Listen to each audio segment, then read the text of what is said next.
दोस्तों, धान की फसल में जो सबसे पहले और सबसे बड़ी जो समस्या आती है वो आती है जैसे शीत विलाइट, तना गलन या जो पत्ती है नीचे की पीली पड़कर गलनी शुरू हो जाती हैं और इस प्रकार फंगस की विभिन्न समस्याएं आती हैं। उसके बाद आती है जैसे बकानी समस्या है, जैसे झंडा रोग भी बोला जाता है। और इसी प्रकार की जो विभिन्न समस्याएं हैं जो फफूंद द्वारा फैलती हैं, जिससे फंगस के कारण होती हैं, इन समस्याओं को छुटकारा देने के लिए हम लाए हैं एक जैविक उपाय।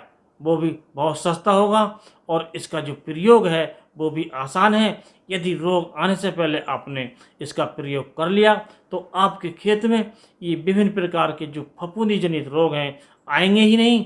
और यदि हल्के फुल्के आ गए हैं और आप इनका प्रयोग कर लेते हैं तो इनसे आपको छुटकारा मिल जाएगा।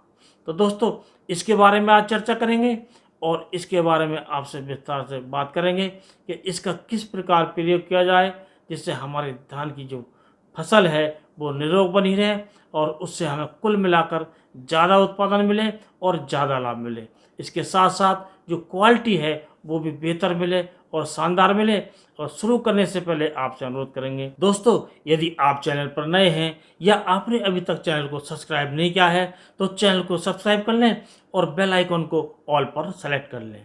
जब हमारा धान लग जाता है उसमें कल्ले निकलने शुरू हो जाते हैं और जो पानी यहाँ इसमें भरा होता है जिसके कारण ये जो समस्या आती हैं, जो विभिन्न प्रकार की जो फफूंदी जनित समस्याएं हैं, जो फफूंद के कारण फंगस के कारण जो बीमारियां फैलती हैं, जैसे हमारा तना गलना शुरू हो जाता है, नीचे की पत्तियां जो उनकी शीत है वो गलनी शुरू हो जाती है जिसे हम अधिकतर शीत विलाइट बोलते हैं। और तरह तरह की जो विभिन्न प्रकार की समस्याएं हैं जैसे जो झंडा रोग है, जिसे बकानी रोग भी कहा जाता है, और ऐसी कई समस्याएं होती हैं जो फफूंदी द्वारा फैलती हैं।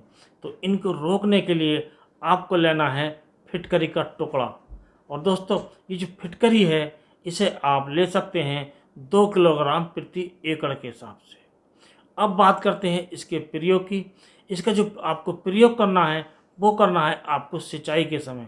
और दोस्तों, जब आप सिंचाई करते हैं तब उस समय उस टुकड़े को लेकर किसी बारीक जो सूती कपड़ा होता है उसमें बांध लीजिए और जहाँ से पानी स्टार्ट होता है वहाँ आप इसको लटका दीजिए पानी में, और ये पानी में लटका रहेगा और ये हल्का हल्का घुलकर चलता रहेगा और इसके साथ साथ ये पूरे खेत में फैल जाएगा।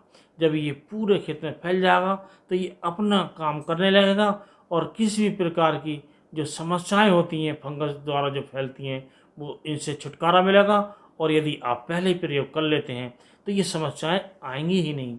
और दोस्तों, यदि आपके साथ समस्या है क्योंकि धान के खेत अक्सर पानी से भरे रहते हैं और पानी इसमें भरा हुआ है, आप सिंचाई नहीं कर रहे हैं, तो आप इसको कूट पीस कर भी प्रयोग कर सकते हैं, मिट्टी में मिलाकर भी आप इसका प्रयोग कर सकते हैं। और इसका जो प्रयोग है आप किसी भी प्रकार जब खाद बिखेरते हैं उसमें मिलाकर भी प्रयोग कर सकते हैं। ध्यान केवल आपको इतना रखना है कि पूरे खेत में ये एकसार फैल जाए और एकसार हो जाए, ताकि इसका जो काम है पूरे खेत में एकसार हो जाए और विभिन्न प्रकार की जो फफूंदी जनित समस्याएं हैं वो आपके खेत में आए ही नहीं। यदि हल्की फुल्की आ गई हों तो उनसे छुटकारा मिल जाएगा और आपका जो धान है वो अच्छा होगा और इसके साथ साथ जो क्वालिटी है वो भी शानदार होगी और आपको जो पैदावार है वो भी ज़्यादा मिलेगी। और ज़्यादा क्वालिटी मिलने से आपका जो रेट है वो ज़्यादा मिलेंगे। कुल मिलाकर आपकी आमदनी बढ़ेगी और शुद्ध लाभ बढ़ेगा। इसी के साथ इस वीडियो करते हैं समाप्त। नमस्कार।